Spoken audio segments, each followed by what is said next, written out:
Juventud no tiene otro relato más que la persecución, la cárcel, la tortura. Estosado y envidiado. Mi vista también casi perdió por la tortura. No quiero recordar nada de nada. Es una sombra en mi vida, una sombra maligna, digamos. En la investigación no teníamos ese latanido. Ahí hacíamos nuestras necesidades. La lucha que nosotros hicimos, yo no me arrepiento. En los paraguayos no me de olvidar esas cosas, yo creo que es mi cuando tuve 5 sesiones de pileta. Pero la peor tortura para mí fue entrar a la oficina Pastor Coronel. 11 años después volví a ser libre.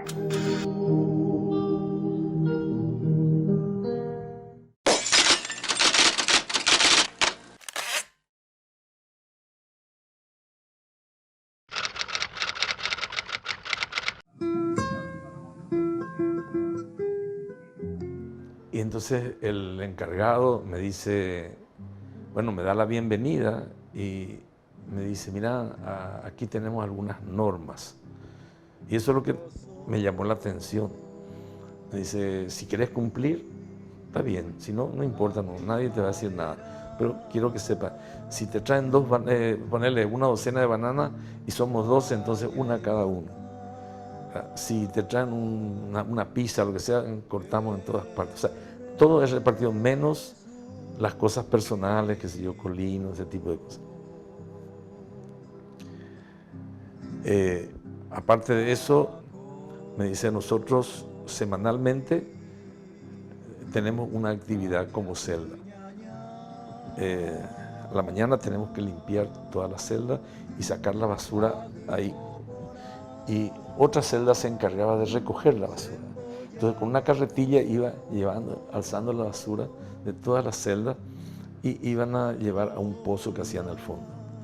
Otra celda se encargaba de la comida, porque recibíamos comida del comité de iglesias, que nos ayudaba, venían todas las semanas y nos traían los insumos para cocinar. Nosotros cocinamos nuestra comida. Y así.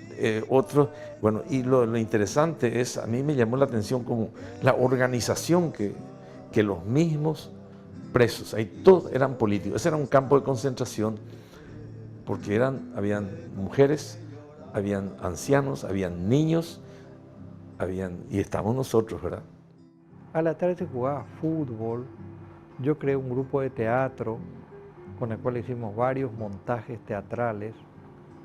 Se creó un grupo de música donde estaba Celsa Ramírez, otro grupo dirigía Fernando Robles, también músico, ¿verdad?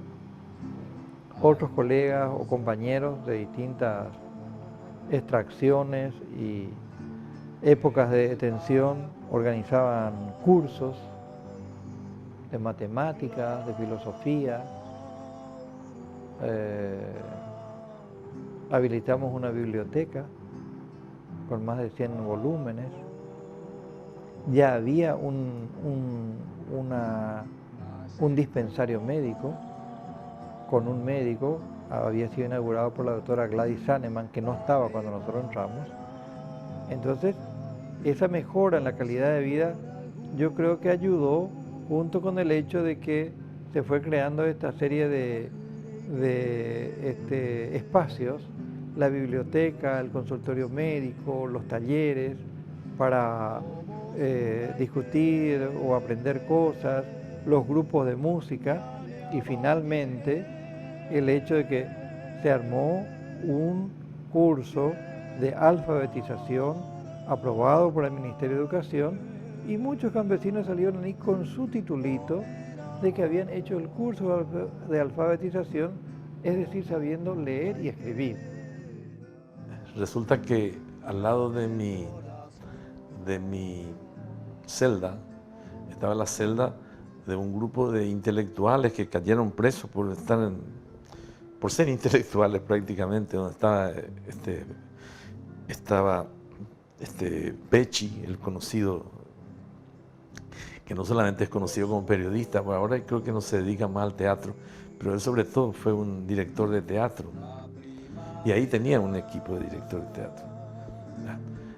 Y bueno, yo siempre con ellos formábamos un grupo de lectura que después nos prohibieron, porque ahí increíblemente nosotros conseguimos que el comité de iglesia nos traiga libros para leer y se armó una biblioteca buenísima. Bueno, se pusieron y bueno, y se logró, todo eso se logró. Y cuando se logró salir a convivir, a compartir todo con ellos, entonces comenzamos a organizarnos. Tuvimos coro, formamos coro, los músicos, logramos meter arpa, logramos meter guitarra, nos traían herramientas, metíamos pirograbador, hacíamos trabajo de artesanía, trabajamos en cuero, trabajamos en madera, trabajamos hueso, ¿verdad? Se fueron formando grupos de teatro como el de Emilio Barreto, como el de Antonio Pecci. Otros formaban grupos folclóricos de cantantes y hasta se formó un torneo de fútbol y de handball para las mujeres. Entonces nosotros ahí vivíamos con una especie de una atmósfera completamente diferente. Bueno, y después el choque de culturas entre estudiantes del sector urbano y campesinos. Los campesinos hablaban guaraní, muchos de ellos no hablaban en español. Nos forzaban a nosotros a comunicarnos en español, ¿verdad? Y ellos trataban de aprender español y nosotros guaraní, ¿verdad? Dentro de lo que pudimos. Pero esa relación fue muy interesante porque ha construido amistad, relacionamiento humano que perduró después de caída de la dictadura. Oye, viajamos a otro país, o vendes y caída o vuelvo la plata, usted el preso que oye, o abastecer la materia que o huevo para que la calle o le volvieron a por la trabajo de artesanía, lo pagan los materiales o huevo porque esa ya lo mismo ya la ganancia pues también ahora lo ni organizar a nivel de celdas, a nivel de localidad. Y bueno, tratamos de sobrellevar de la mejor manera, haciendo artesanías, hacíamos crochet, encajeyú, bordado. Siempre las mujeres, las que estaban antiguas, mi mamá entre ellas, ¿verdad? Ellas hacían trabajos así, pero preciosos en aopoí, en cajeyú, bordados de punto cruz, así un montón de trabajos manuales. Y hacíamos todo eso. Nosotros conseguimos cocinarles a los chicos aparte. Fue un apoyo muy importante que el comité de iglesias en la época nos llevaba verduras, frutas, también leche para los chicos. Y nosotros les cocinábamos, cuidábamos eso. Tratamos de buscar un poco algunos puntos de encuentro, de contacto, porque nos parecía que eso era mejor, ¿verdad? Que no tenía por qué haber distanciamiento. Y en parte creo que lo logramos, porque lanzamos proyectos culturales. Vamos a hacer una biblioteca. ¿Quiénes quieren ser voluntarios? Y ahí comenzaron a acercarse compañeros o compañeras de distintas celdas, ¿verdad? Se rompió un poco ese hielo. Después para el tema del teatro, también vinieron gente de distintas celdas y de distintas organizaciones. Lo mismo para algunos de estos cursos que daban, el ingeniero Vareiro dictaba uno de ellos, Ananías, Pepito. Y así se fue como creando una cuestión un poco más de diálogo, en lo cual yo creo que jugó un papel importante el comité de celdas. Había escuelas, enseñaban idioma, el que sabía, Vareiro enseñaba inglés, creo, otro enseñaba francés, no, de todo había, había que enseñaba carpintería, había que enseñaba otro trabajo de artesanía, de todo. No era un día cansador, vamos a decir, de holgazanería, sino día cansador de trabajo, todo el mundo trabajando. Y había entre nosotros también artistas, por ejemplo, Emilio Barreto, que estaba con nosotros, él también hacía de su parte y nosotros, yo era bailarina, pues, y bailábamos nosotras, y tengo fotos y todo, y bailábamos y ellos hacían su teatro, había músicos, había cantores de diferentes especialidades, estábamos nosotros ahí, inclusive médicas.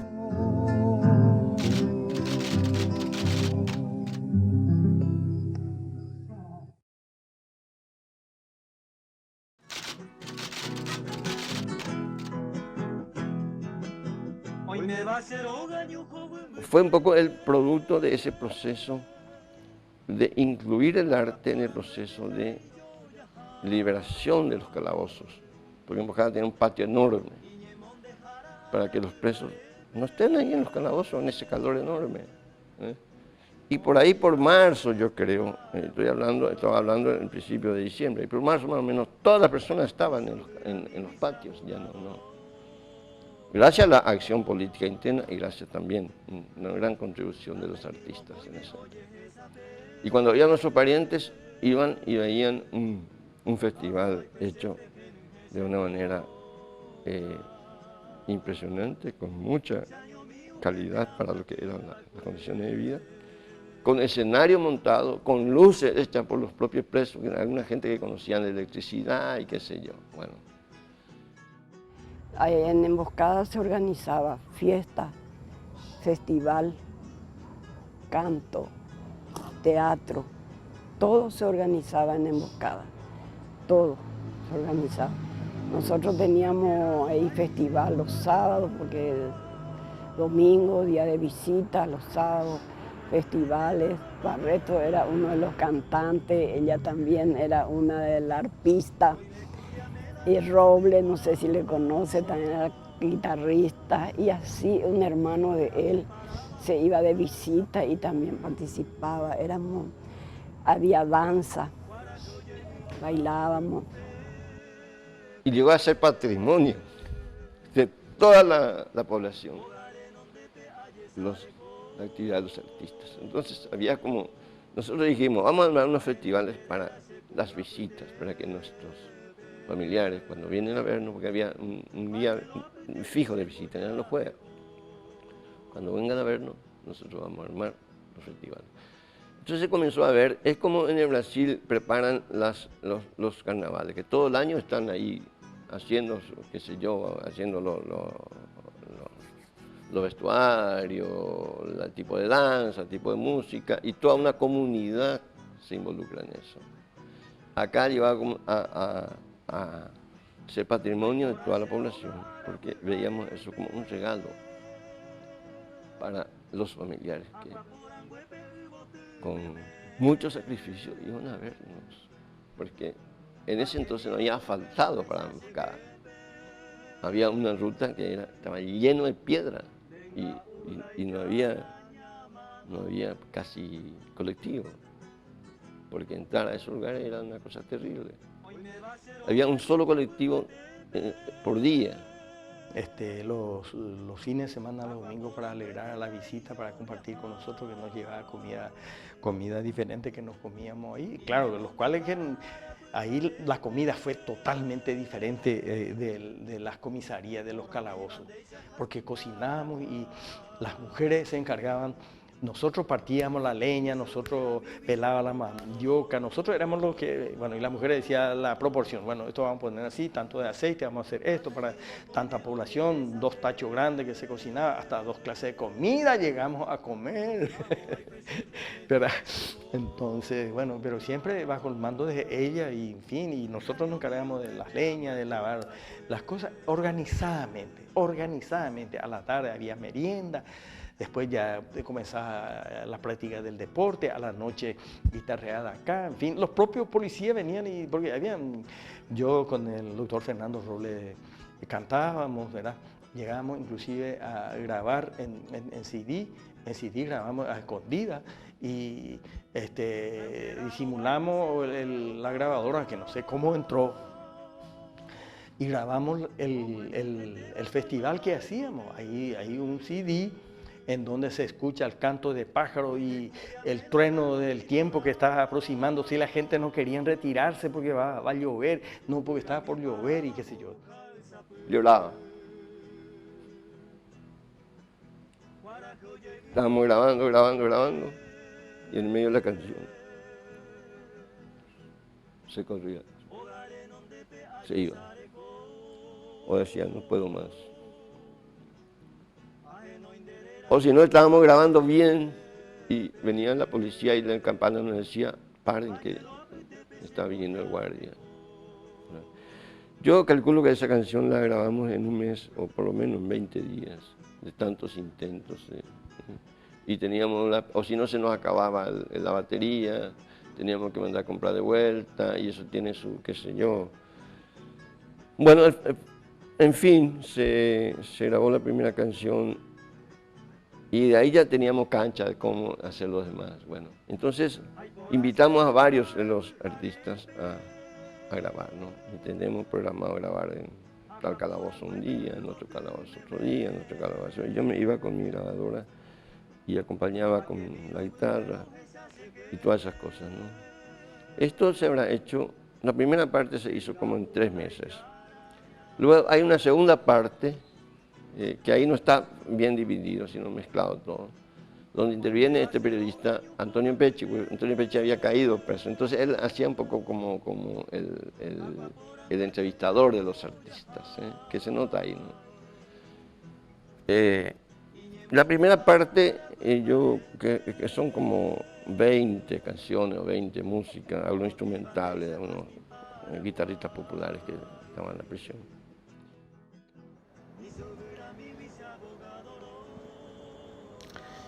Y la presencia de los niños, las mujeres, de los viejos, nosotros todos, nos parecía una prisión, ¿no? Y la forma como nosotros nos manejábamos ahí, nosotros hacíamos nuestra propia comida, habían guardias ahí que eran nuestros amigos, estaban sin armas ni nada, pero estaban ahí controlando la situación, nada más, nunca le causamos problemas a ellos.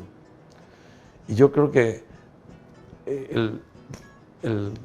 creo que fue el coronel Grau, a pesar de que el coronel Grau, yo no lo conocía a él, pero indudablemente que fue bastante inteligente en permitir todas esas cosas para él, para no tener problemas, ¿verdad? Nosotros, cada celda tenía un delegado, entonces se creaba una comisión de delegados, y cualquier cosa iban a hablar con él para pedirle, por ejemplo, que yo atendiera, que yo abra mi consultorio, que se haga esto, que se traiga. Nosotros los jueves el comité de iglesia nos traían películas para ver, ¿verdad? Entonces, tratando de disminuir el sufrimiento, ¿verdad?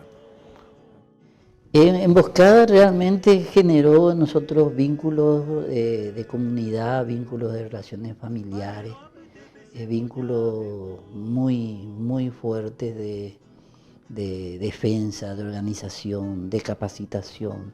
Ahí nosotros organizamos cursos de alfabetización. Yo estaba siendo profesor en alfabetización. Muchos compañeros campesinos que no sabían leer ni escribir en Emboscada aprendieron a leer y a escribir, unas cosas que te da así mucha satisfacción.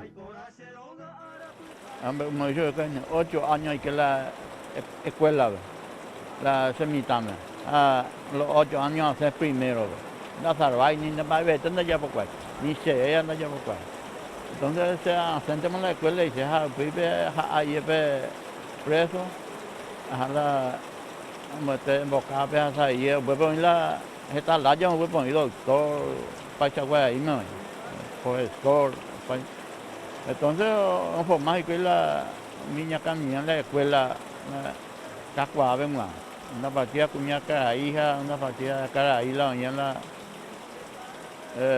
se porta y no le este jamía pero man que la escuela deja tú se te ahí están pues a saber de más que sea filmado pues a la época poca más y con A Bernardo, por ejemplo, Pepe o aprende o escribir o leer.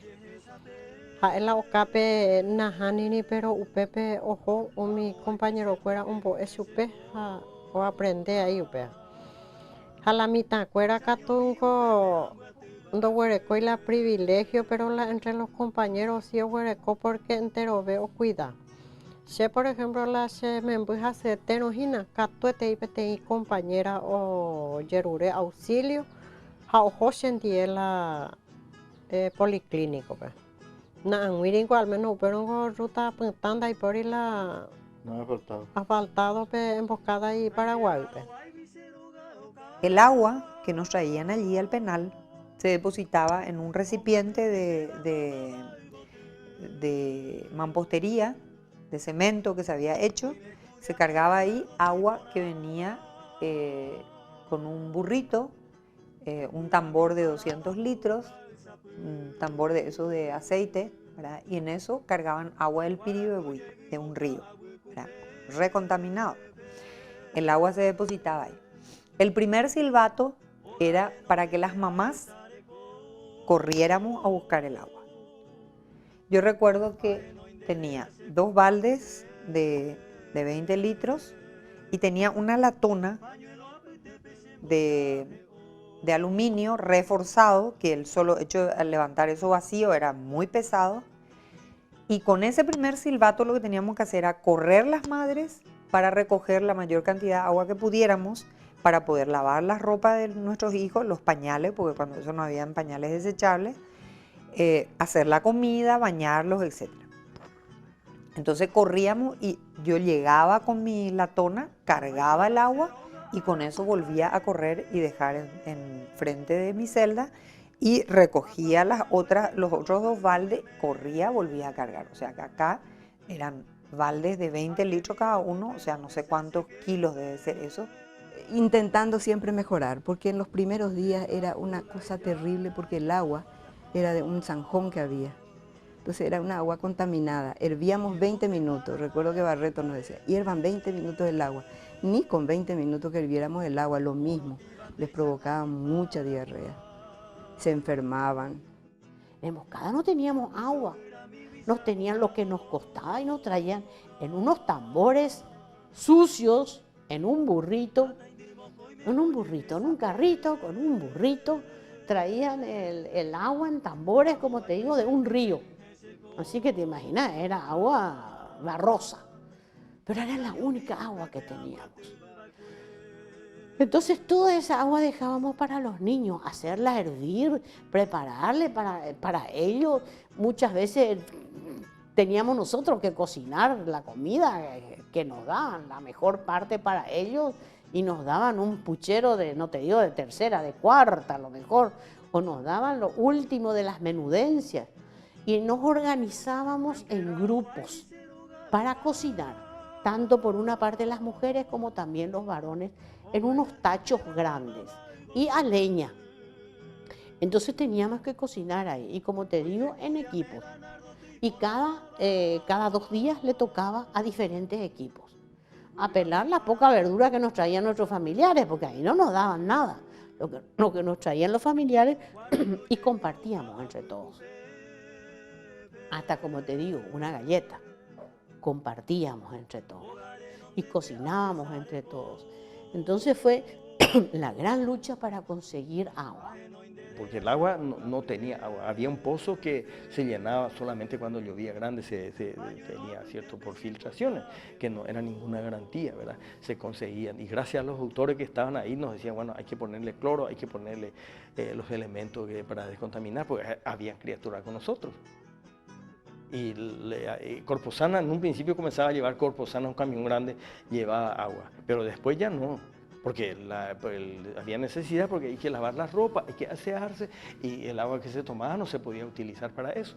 Así que seguíamos siendo con todo el olor, catingudo y todo, etcétera, seguía estando eso, ¿verdad? Y entonces nuestra forma de bañarnos era llevar un baldecito, un bidoncito, agua y derramarse así, y enjabonarse y qué sé yo, con el champú, lo que sea, cosas así, ¿verdad? Bueno, entonces todo organizadamente, porque si no iba a ser un caos. No me ve.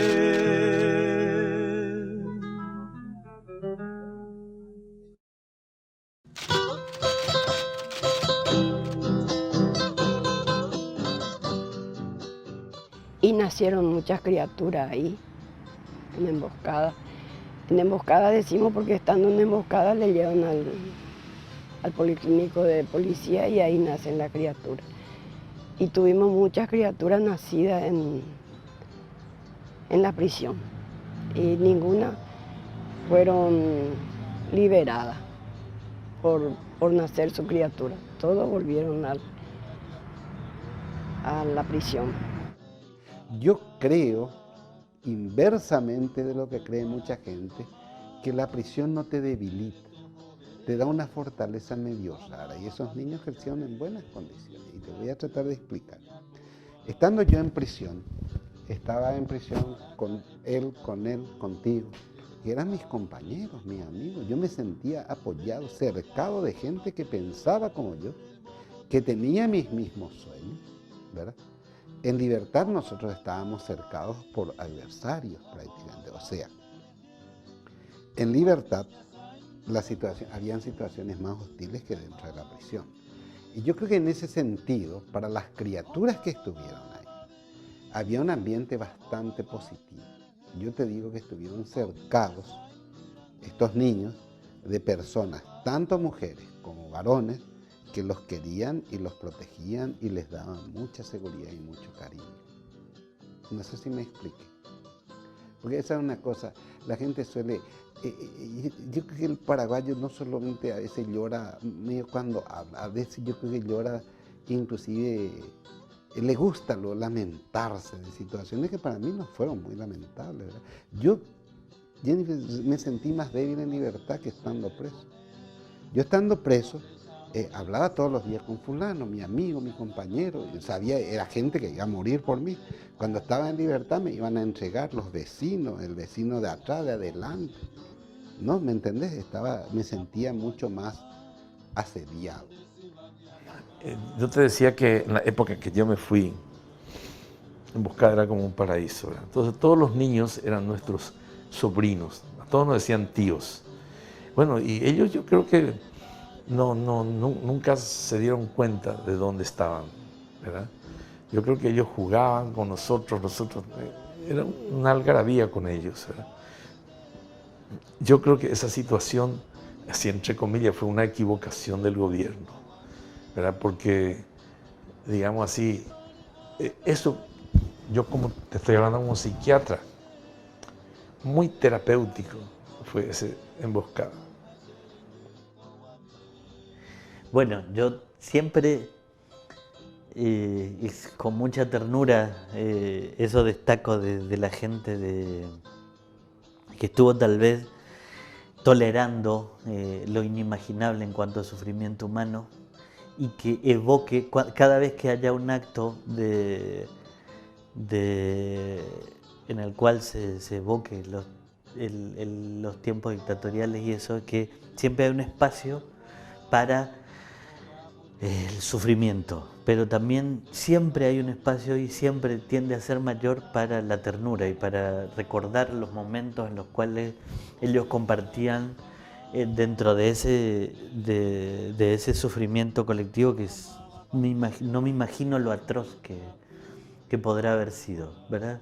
Porque hoy día esas cosas como no ocurren más, o al menos no de la forma en que ocurrían, uno no está al tanto, entonces no se puede imaginar el sufrimiento que podría haber significado y la sensación de estar todo el tiempo al borde de la muerte y al borde de una muerte atroz como las de la dictadura.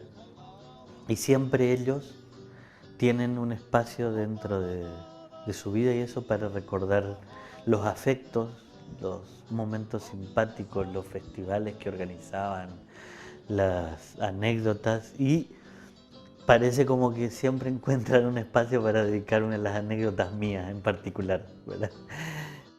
Los niños era el hijo de todos. No era hijo solamente de la madre ni padre desaparecido, sino eran nuestros hijos de todos.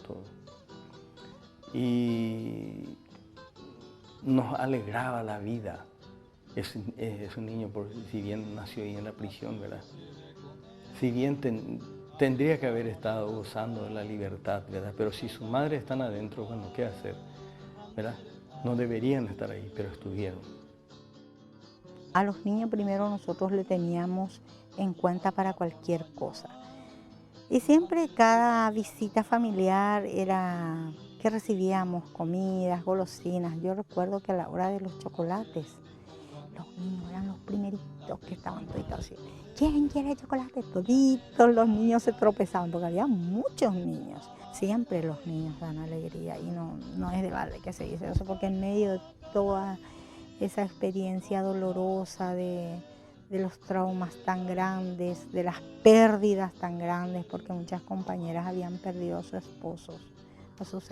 Estaban 4 hermanos de misiones, sus esposas estaban ahí, que habían sido desaparecidos, asesinados. Muchísima gente así, con una carga de dolor e impotencia en las personas. Y eso se diluía al momento que estaban los niños. Y siempre ellos estaban primero, a ellos siempre les priorizábamos ante cualquier cosa a nuestros niños. Por supuesto, es una actitud natural de sobreprotección, ¿verdad?, hacia los niños. La sobreprotección en general de todos, hombres y mujeres con los niños. Alguien que recibía frutas, lo primero era darle a los niños. Recibíamos golosinas, lo primero eran los niños. Eso era un gesto así tan lindo. Después los campesinos, cuyos familiares a veces tenían que fletar camiones para venir de sus comunidades, para venir a visitar a los parientes. Siempre traían un montón de comidas típicas. Esos campesinos siempre compartían, eso de compartir todo hasta lo último. Era una cosa tan linda, por eso se formó realmente una gran familia ahí. Me acuerdo de muy pocos, había muchísimos niños, porque familias enteras han sido recluidas en emboscadas, de los campesinos, por ejemplo. Había una familia entera, padre, mamá, papá, hijos, nietos, y así estaban todos por ahí. A una señora que, viejita ya, tenía como 80 años, que se le había matado a 4 hijos. La policía le mató a 4 de sus hijos y ella estaba ahí. Ella estaba con un espíritu muy bueno. Y a mí me parecía una cosa imposible.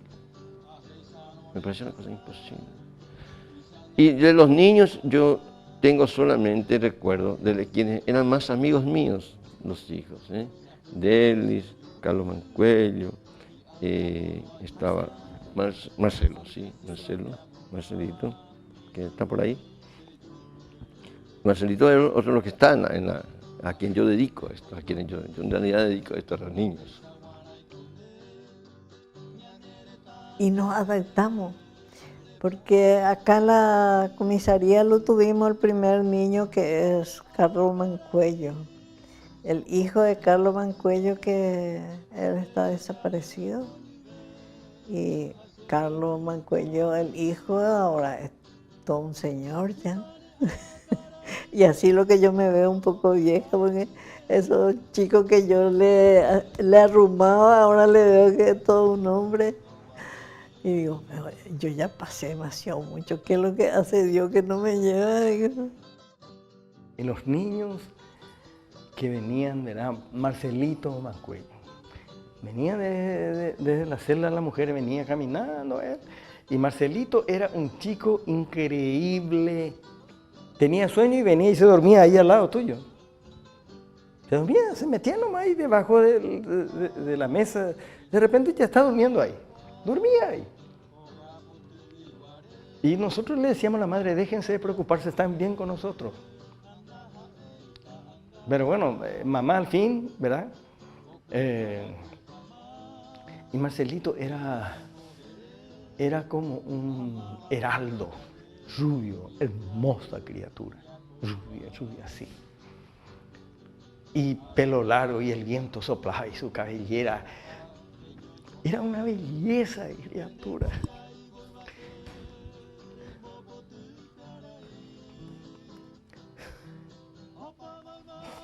Hoy es sociólogo.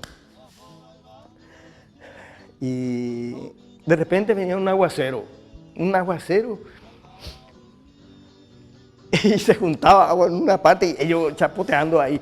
¿Qué es esa criatura, las madres? Pero déjenle que juegue esa criatura. ¿Acaso son ustedes los que le van a bañar? Pero por favor, dice, basta de represión, basta de dictadura por los niños, gritamos nosotros a las madres.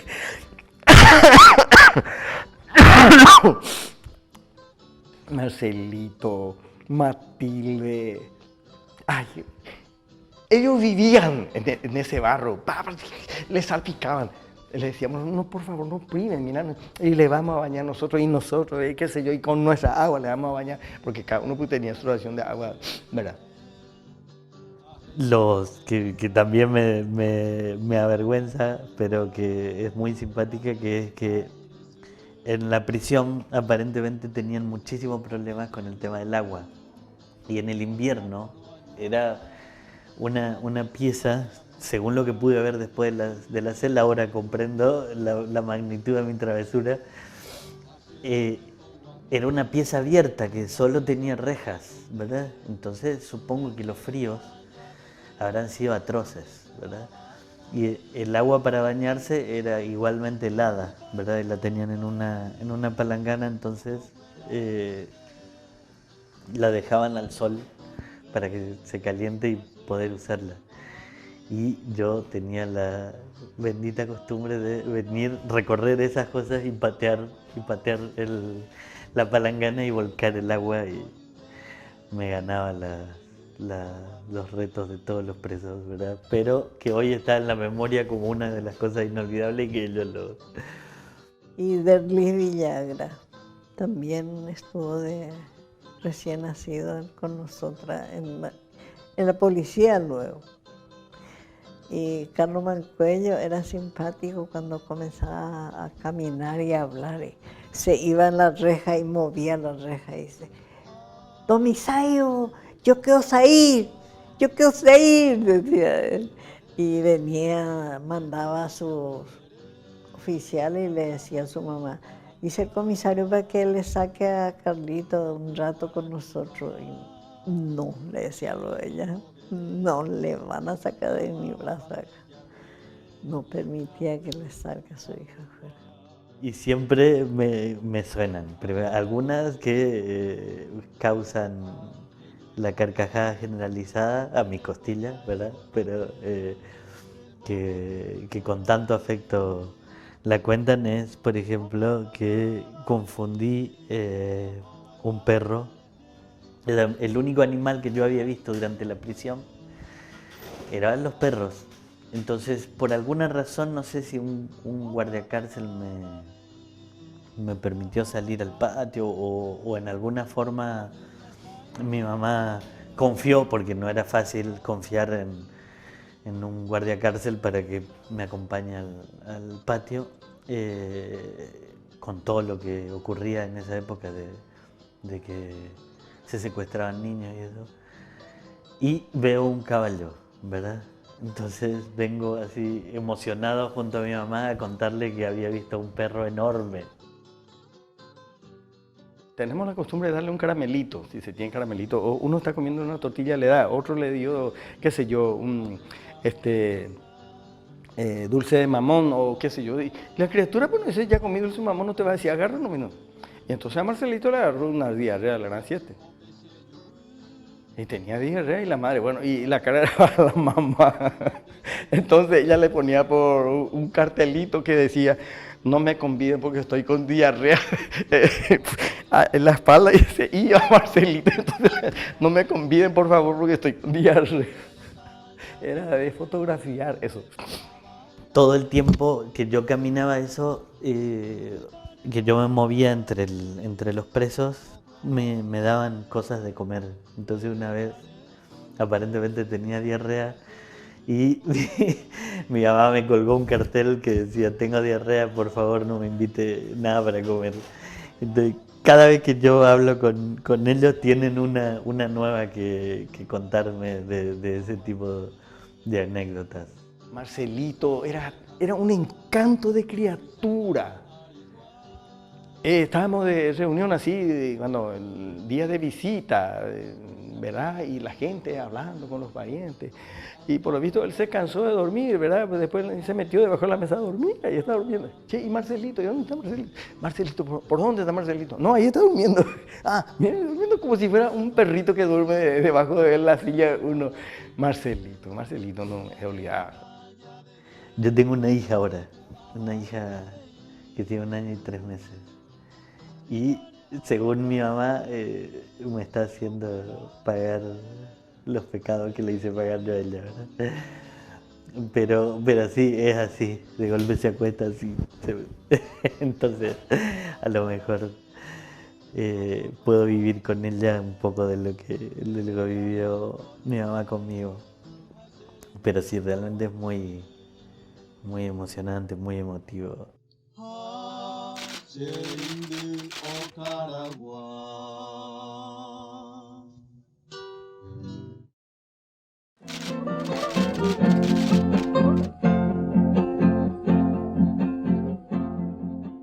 No puede, es prácticamente imposible hablar sin derramar alguna lágrima, porque no sé, es muy profundo, muy afectivo, y para el sufrimiento pues uno desarrolla la resistencia, pero cuando está hablando de lo afectivo y cuando hay abrazos, eso es imposible dejar de llorar o de emocionarse recordando esas cuestiones.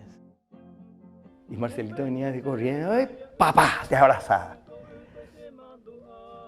Caramba, te rompía el alma. Sabiendo que su papá ya no está.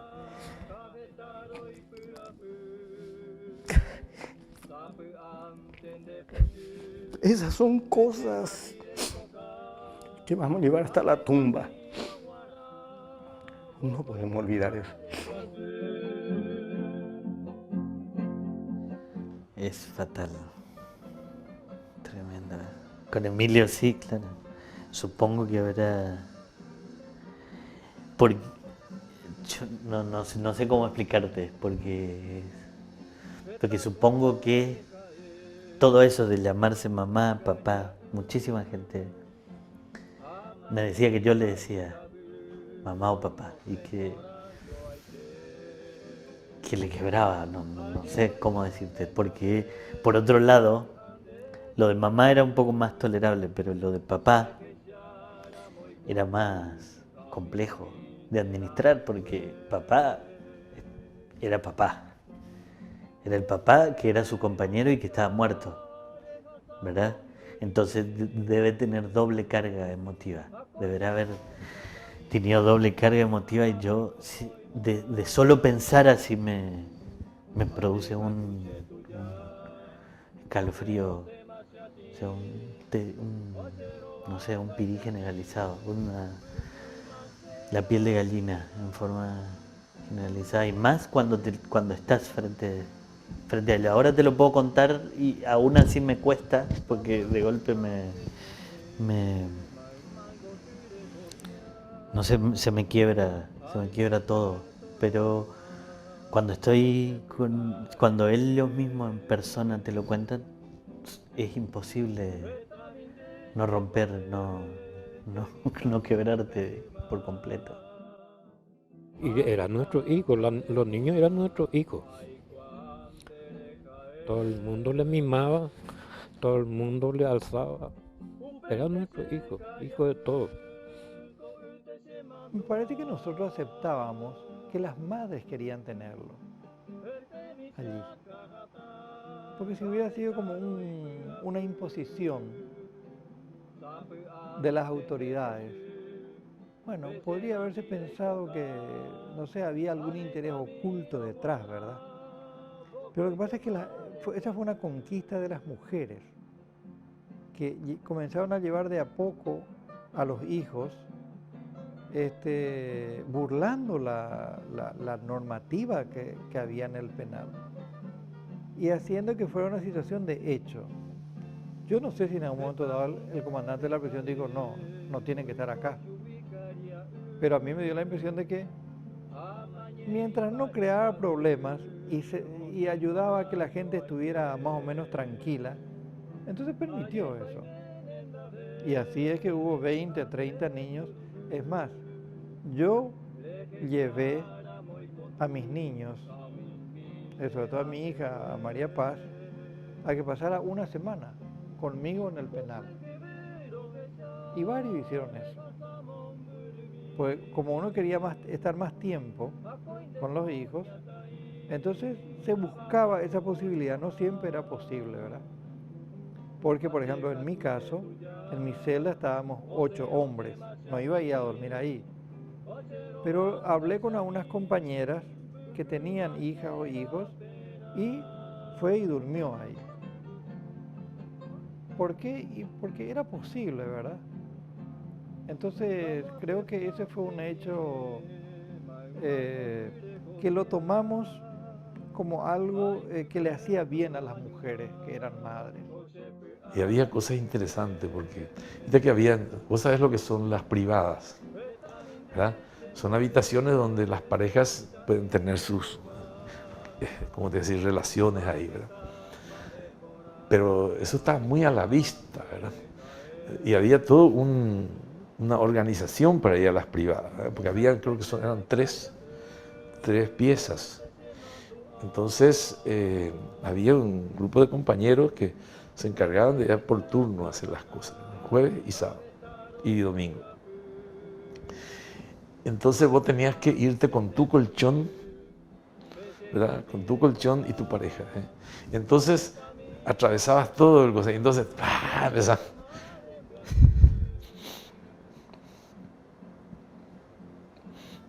todo el mundo aplaudía. Entonces algunos no querían ir por eso, ¿verdad? Pero era simpático. Bernardo, por tanto, la umimita upepe no ñantui, mediante de ñante, mediante de ñante, fuera no ñantui la oija preso porque oyuju cariño, oyuju apoyo, oyuju abrigo completo, entero veo jaijú, entero veo maena la upea peseja oye lograrla entre los presos fuera. Oye, logra upe va epona porque upereja la mitad fuera no ñeñantu hija eño. Ni la fuera no ñeñantu yo hija eño, sino entero ve apoyo pe o hija o compartí y ponaba oñontieja iba a veja la mitad menos oñantu mediante de la hija y tu afuera oñija aro vive. Oñantu la cariño tanto no ñantu hija fuera la preso hija jina. Completo la privilegio fuera y catumia uñembo asacio fuera taja la cuimba fuera upepenta y por y nirunte sino entero vete o procura peteí y yo pio ajina pe o huerupe otro pecha entero veo esa la mitad fuera. Y si los niños dieron ese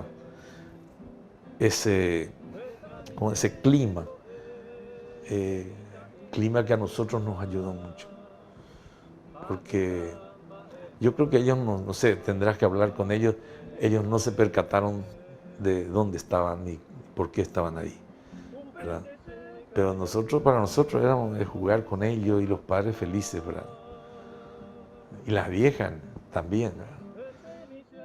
Yo pensaba eso, decía, bueno, no va a poder seguir por mucho tiempo y voy a tener que separarme, o sea, aceptar que tengo que separarme y ver entre los parientes una persona que pudiera llevarle, hacer que él pueda estudiar, ir a la escuela, y bueno, que vaya a visitarme, cosas así. O sea, yo pensaba también esa posibilidad. Y una de las cosas que esas contradicciones grandes, porque puedo decir, la dictadura de Stroessner fue terrible, ¿verdad? Fue terrible, implacable en muchos casos. Pero en este sentido, yo a veces me quedo así un poco observando, ¿verdad?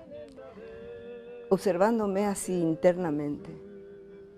Porque el miedo mayor que yo tenía después de todo era que me separaran de mi hijo. Así siendo bebé, como lo que ocurrió en la Argentina, por ejemplo, ¿verdad? Muchísimos niños que crecieron con otras personas, incluso con los verdugos de sus padres. Y bueno, eso fue mi gran miedo.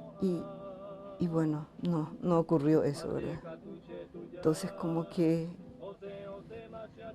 me encojo un poco a veces, ¿verdad? Digo, bueno, por suerte eso no hicieron, ¿verdad? Y sí, creo que hay cosas que puedo decir es eso. Es como lindo, es como que te puedes refugiar.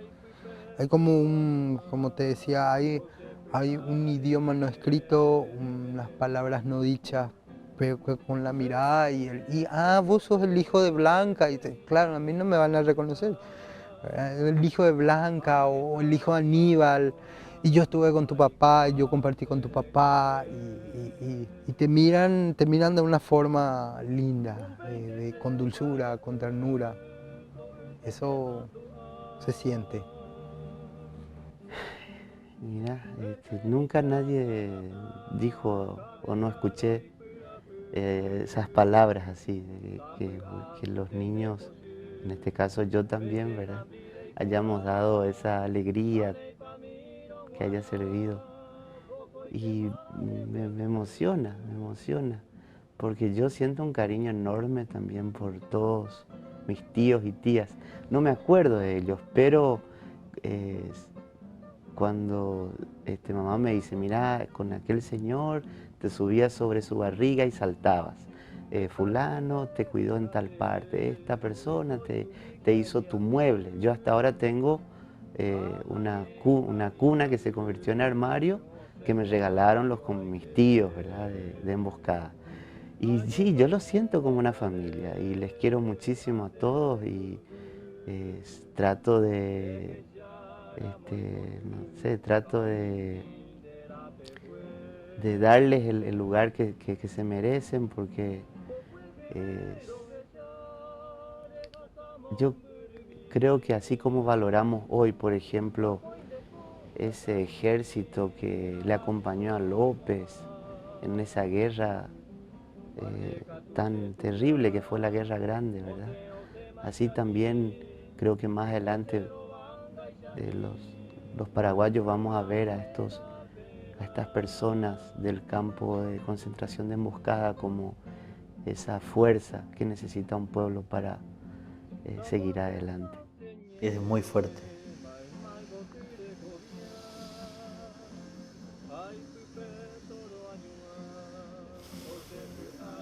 Es muy fuerte eso.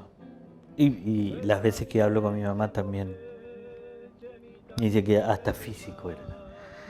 Hasta físico era la protección que el niño brindaba, ¿verdad? Mi mamá cuando dice que cuando sentía miedo lo primero que hacía era alzarme, y que era como un escudo, ¿verdad? Un mecanismo de disuasión, pero además lo emotivo, o sea, cuando cuentan la gente que eras como que éramos, porque estaba Derli, estaba Manuel, estaban otra gente que me molesta mucho no poder retener la totalidad de los nombres, ¿verdad?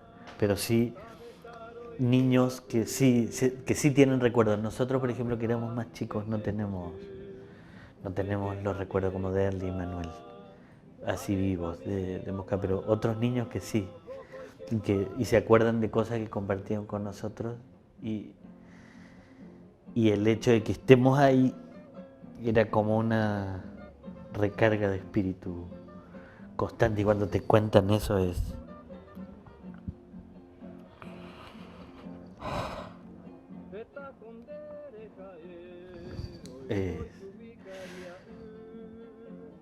impresionante. O sea, no sé cómo te puedo describir, porque no es nada que hayamos hecho, ni ningún acto de heroísmo, ni nada que merezcamos semejante privilegio, ¿verdad? De vos ves gente así, luchadora, incansable, que sobrevivió a uno de los peores terrores de la historia de la humanidad, tal vez, ¿verdad? Y que tener el privilegio de ser nosotros sin haber hecho nada, el que lo mantuvo vivo, pues es algo muy, muy fuerte, muy, no sé cómo decirte, que cada vez que te dicen eso, es imposible no quebrarse.